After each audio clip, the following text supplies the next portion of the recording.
Wow, that was a crazy one as the Nationals defeat the Milwaukee Brewers 4-3 your final score as Juan Soto delivers the clutch three-run single in the bottom of the eighth inning to give the Nationals a 4-3 lead. That was absolutely crazy. The Brewers get a quick 3-0 lead. Eric Dames and Yasmani Grandal hit a couple home runs. That was unbelievable. And the Nationals come right back. It took them a little bit while, but that bottom of the eighth inning was absolutely crazy. And that propels them to a win in this National League wildcard game. And that means they have a date with the Dodgers out in LA. So that was absolutely crazy. Not too sure what's going to happen out there. Max Scherzer kind of struggled here. First, he gave up like 3 runs in 2 innings. He was not good. They brought in Strasburg. He pitched much better. On the Milwaukee side, it's kind of a shame. I think for Milwaukee, hey, it was a good season. You lost Christian Yelich, in September, and you still made the playoffs. You still won an incredible run in September 2 times in a row now. They did it last year too. Obviously, last year they went further. They made it to ALCS last year. But with this, I think obviously they got eliminated, but the Brewers should still be proud of what they accomplished. Without Christian Yelich, they still got in that incredible run in the month of September without their MVP. And even though they're out, I still think that they should be, pleased. Obviously, you're upset you're eliminated, but I mean, you should be proud of yourself a little bit. You lost Christian Yelich, you're still able to do that. On the Nationals side of things, they should be proud as well. Max Scherzer kind of struggled early. They bring in Steven Strasburg, he cruises. Trey Turner also hitting a home run as well, and the young kid came through. Juan Soto. So I also think that if you're the Phillies sitting over there, you got to be pissed. I mean, like the Nationals lose Harper and they go to a wild card game and win. That's got to piss the Phillies ownership off. And I hate to bring the Phillies into this. Obviously, I'm a Phillies fan, but it's got to make the Nationals kind of happy. It's got to make Mike Rizzo thinking, we did it without you, Bryce. Like that's got to that's got to get people thinking, right? I mean, that's that's got to it's going to make Rizzo happy. It's going to piss John Middleton and the Phillies off. So I'm not going to mention anything about the Phillies in this video, but I just wanted to, mention that. And Bryce Harper's going to be pissed. Obviously, I know he has fans on the national friends on the Nationals, but he's kind of got to be fired up. Like he's like thinking, they're a division rival to me. They booed me. Like I want to see them lose, and it's got to be frustrating for him as well. But looking at it from fan perspective, I think it's great for baseball what happened last night. So let's take the scoring summary. He gets Monty Grandal, homers to right, a 2-run shot. It's 2-0 Brewers. Eric Thames homers to center. It's 3-0 Brewers. Trey Turner in the bottom of the third inning homers to left. It's 3-1. Then Juan Soto single straight. Stevenson, Taylor, and Rendon scored. It's now 4-3.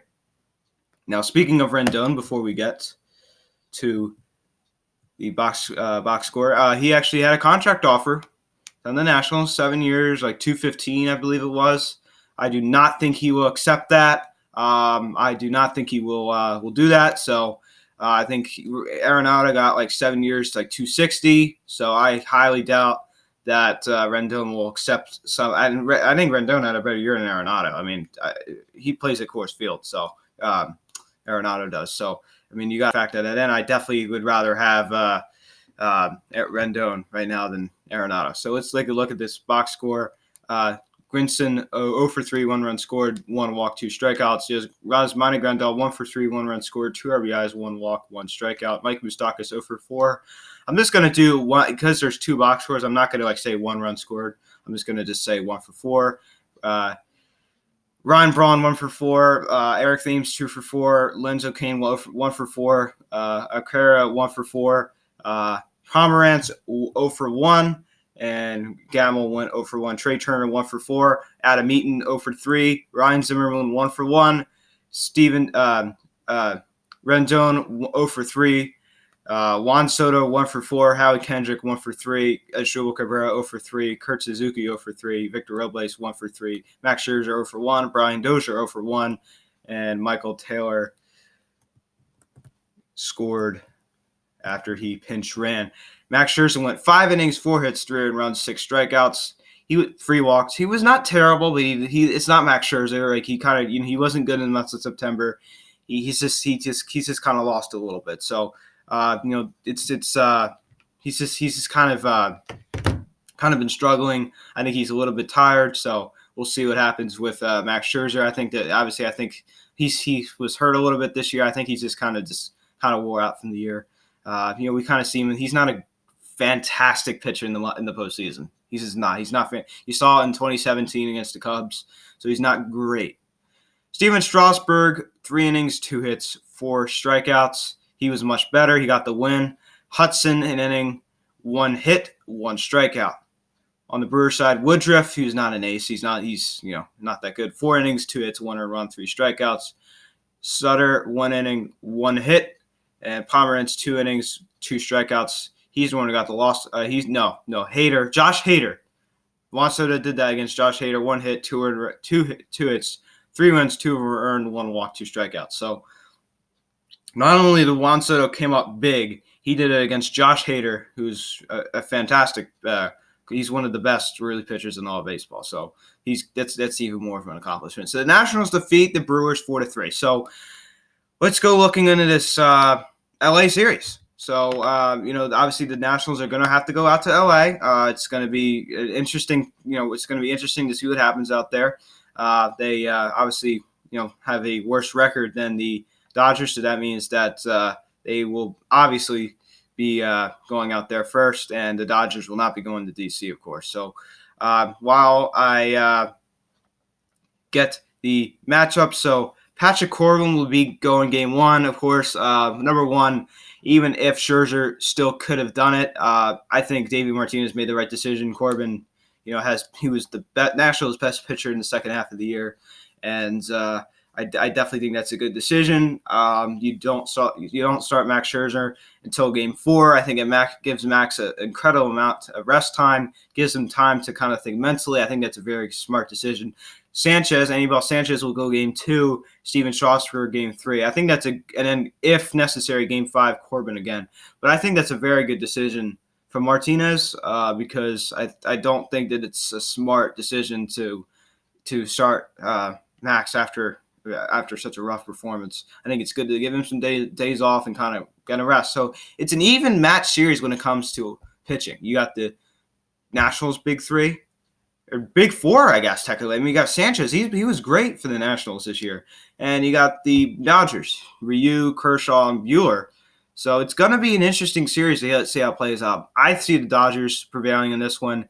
And it's not biased because I'm a Phillies fan. It is because I think that the Dodgers have a better team than the Los Angeles Dodgers. Dodgers have a better team than the Washington Nationals. Excuse me. I don't know. I'm really tired. I had a really long day. And I actually had the Nationals going over the Brewers in this wild card. So, I definitely I do give the Nationals credit. They did a very nice job. But I just think that the Dodgers have a little bit more talent than the Nationals. But who knows? I mean, it's not going to be a sweep for the Dodgers. This is not going to be some cakewalk for them. It's going to be tough. I do see them winning, and I think it's going to go to 5. I really do. It's going to be down to the wire. I see it going game 5. So obviously it's going to be a interesting series to see how it plays out. The first to win 3 obviously advances on to the NLCS. So yeah, guys, so you got the Braves and the Cardinals going at it. I'm not really going to touch more on that. I think the Cardinals. I'm really, really rooting heavily for those Cardinals to knock out those Braves. But I'm not too sure who's going to really win that series. I think that's another evenly matched series. I think you got 2 good teams going at it. I got the Cardinals still winning. I think their pitching is slightly ahead of the Atlanta Braves. I think the Atlanta Braves offensively and the Cardinals are both very, very good offensive teams. I think they're evenly matched on that. That goes for the Dodgers Nationals thing again. I think the Dodgers are ahead of the Nationals when it comes to offense. They have Bellinger. They still have Corey Seager, who didn't have a fantastic season. They still got Jock Peterson, who hit 36 home runs. They have a very good offense. You still got Max Muncy, who hit 35 home runs. Justin Turner, 27. AJ Pollock, who was missed some time, he still hit 15. You got David Freese, who had a pretty good season. So it's going to be an interesting series. You got these 2 power hitting teams. On the Nationals, you get Juan Soto hit 34 home runs. Anthony Rendon hit 34 home runs. It's going to be an interesting series to see how it all plays out. I see this also going to maybe 4 or 5 games. I think I see the Dodgers prevailing in this one. It could go the other way. I mean, I'll be honest with you. I mean, it's anything could happen here. I honestly could maybe see the Nationals winning. I have no idea. I really have no idea. You cannot tell in these playoff games, man. It's nuts. And the A's and the Rays are going at it tonight. Fortunately, I will not have time to make a video about this tomorrow, so I'm going to do it tomorrow morning about the A's Rays game. I had the Rays going into. I had the A's ahead of the Rays to win. So I think we'll see what happens. Yeah, guys, a stunning defeat to to the Milwaukee Brewers. The Nationals stunned the Milwaukee Brewers and defeat them 4-3, coming back in the bottom of the 8th inning against Josh Hader. We all thought it was over. He came in, and when you see that guy coming in, you're like, ooh. So the Nationals stunned everybody, surprised everybody, won the ball game. So that was absolutely crazy. So thank you all so much for watching. Thank you all for your support. Let me know what you thought about this. This is like the first time I've done like a postseason. Obviously, I know I covered the All-Star game in July. I'm not going to be doing game by game. Maybe in the World Series. I'm not too sure. It depends on how busy I am. But I'm definitely not going to be doing game by game series recaps. Of course, I'm very, very busy this weekend, so I'm not going to have any time. So thank you all so much for watching this video. I am Luke, and I will talk to you all later.